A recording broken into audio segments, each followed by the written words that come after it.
When this cheating ex-wife put her husband into crippling debt, she was not prepared for the verdict. The concern is that now we've learned that her intent is to not even list the house for sale for another 18 months, which would even be beyond that. But the problem of it is that it's affecting Mr. Gentry's credit. It's affecting his ability to do other things at his house and ownership of his house. And in the response, there's several things that aren't true, including, who had the affair. I mean, they're ancillary things. The bottom line of it is this case was one where Ms. Tinsman's attorney drew up the document. Mr. Gentry was not represented. It's now more than 2 years later, and nothing's been done. And it seems that Ms. Tinsman is of the belief that she can do this if and when she wants to. And it is affecting his credit. It is affecting, there's all kinds of excuses, but every excuse is one that frankly is under Ms. Tinsman's control. We just are asking for a date by when it needs to be done, because one wasn't put in the initial judgment of divorce that was prepared by Ms. Tinsman's attorney. And then again,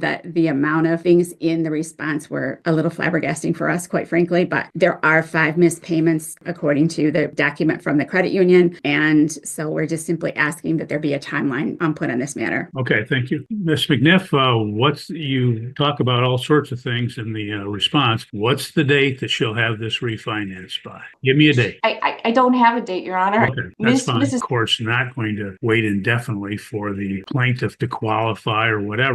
And because we can't be given a date, I will require that the house be sold, listed for sale forthwith, and be sold within 14 days of today's date. If something happens in the meantime, she's able to refinance, the court would consider that. But at this point, if there's no date, that she's going to have to list it for sale and have it sold forthwith, and provide Ms. Thomas with the listing agreement. Judge, could she have a little bit more time just due to the holidays? It's going to be difficult. She's had sufficient time. She can do it within 14 days.